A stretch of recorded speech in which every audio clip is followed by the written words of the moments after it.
Did Diddy just strategically avoid a potentially devastating cross-examination in his sex trafficking trial?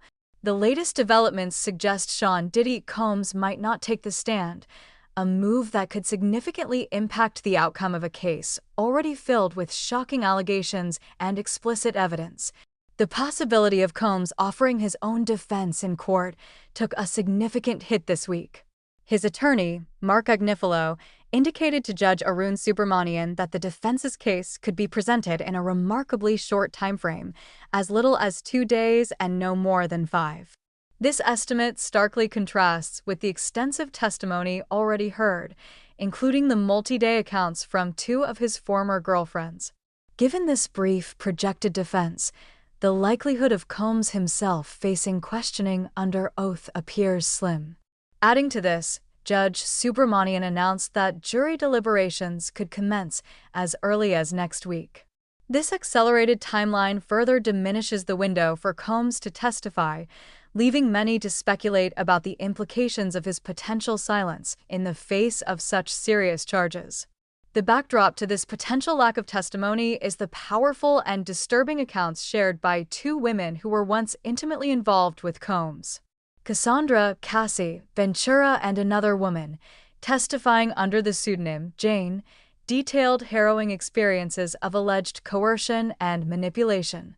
Their testimonies painted a picture of Combs using his wealth and influence to pressure them into participating in what they described as freak-off encounters, sexual acts with male sex workers that Combs allegedly orchestrated, watched, and sometimes even filmed. Both women conveyed that their initial desire was for a genuine and exclusive relationship with Combs, a stark contrast to the demeaning and exploitative situations they claim they were forced into. Their emotional and explicit accounts have undoubtedly formed a significant part of the prosecution's case against the music mogul. Adding a visceral and undeniable element to the proceedings was the playing of nearly 20 minutes of explicit video recordings in the courtroom. These videos, dating back to 2012 and 2014, allegedly depicted the very freak-off encounters that Ventura and Jane described in their testimonies. As a defense lawyer conducted a cross-examination of a law enforcement agent, the jury was confronted with this raw and intimate visual evidence.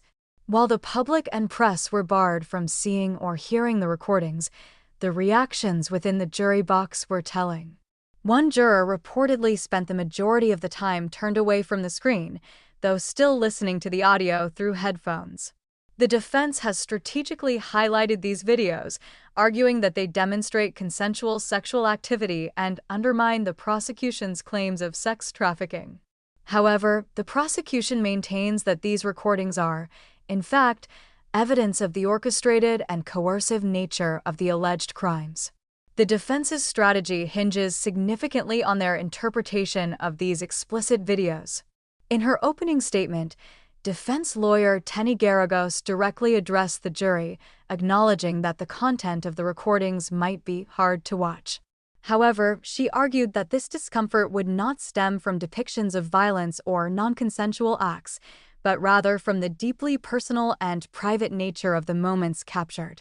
Garagos emphasized that these were intimate encounters, never meant to be seen by people outside of that room. By framing the government's decision to present these videos as evidence of sex trafficking as an invasion of privacy, the defense aims to shift the focus and potentially create doubt about the prosecution's narrative. They contend that the videos, far from demonstrating coercion, actually depict consensual sexual behavior, thereby undermining the core allegations of the case. Countering the defense's interpretation, the prosecution has consistently argued that the explicit videos are not evidence of consent, but rather visual manifestations of Sean Diddy Combs' alleged coercive control. In her opening statement, Assistant U.S. Attorney Emily Johnson laid out the government's case, asserting that Combs used lies, drugs, threats, and violence to force and coerce both Cassie Ventura and Jane into participating in the highly specific and orchestrated freak-off encounters with male escorts. The prosecution's narrative emphasizes the power dynamics at play and the alleged manipulative tactics employed by Combs to exert control over the women. From their perspective, the videos serve as documentation of the sex trafficking they claim occurred, highlighting the specific and directed nature of the sexual acts demanded by the defendant, rather than reflecting genuine and unforced consent. Adding a layer of tension and highlighting the sensitivity surrounding the trial, Judge Arun Subramanian delivered a sharp rebuke to both the prosecution and defense teams. His anger was ignited by the leak of information pertaining to a closed-door court proceeding involving a juror that had taken place the previous Friday.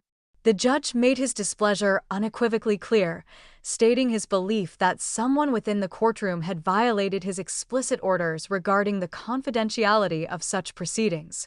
He directly addressed Assistant U.S. Attorney Maureen Comey and Defense Attorney Marc Agnifilo, holding them responsible for ensuring the integrity of information moving forward. Judge Subramanian further warned that any future breaches of his orders could result in severe consequences, including the possibility of criminal contempt charges at the most extreme level.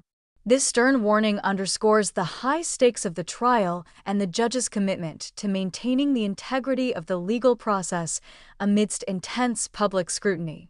As the Diddy trial edges closer to a potential conclusion without the defendant's direct testimony, significant questions linger about the implications of his potential silence.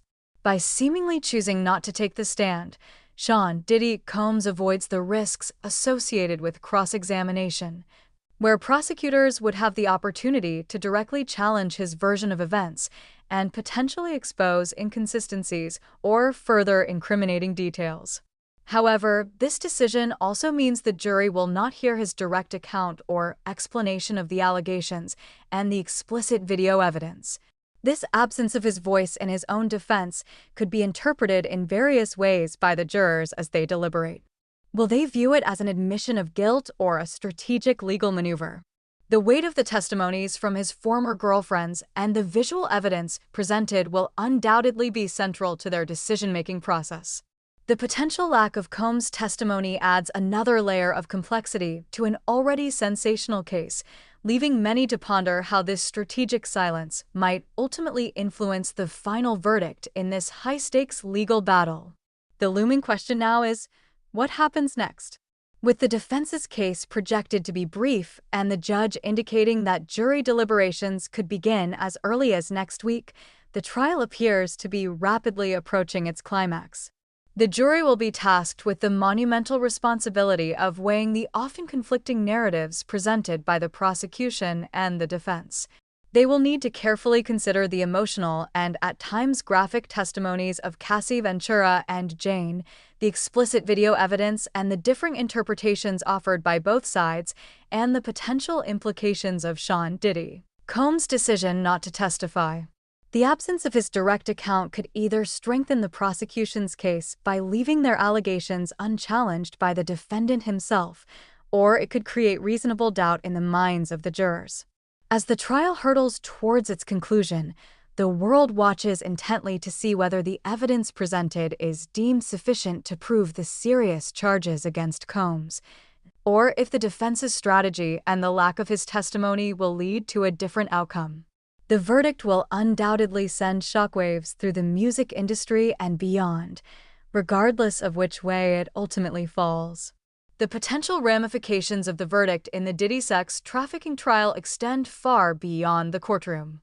For the alleged victims, Cassie Ventura and Jane, the outcome will likely have a profound impact, either validating their experiences and the courage it took to come forward, or potentially leaving them feeling further disenfranchised. For Sean Diddy Combs, a conviction would carry severe legal consequences, potentially including significant prison time and a devastating blow to his reputation and business empire. Even without a conviction, the intense scrutiny and the graphic details revealed during the trial have already inflicted considerable damage to his public image. The case has also ignited broader conversations about power dynamics, consent, and the exploitation of individuals within the entertainment industry.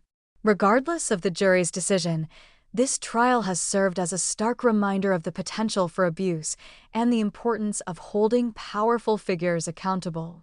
The verdict will not only determine the fate of Sean Combs, but will also contribute to the ongoing dialogue surrounding sexual assault, trafficking, and the pursuit of justice for survivors.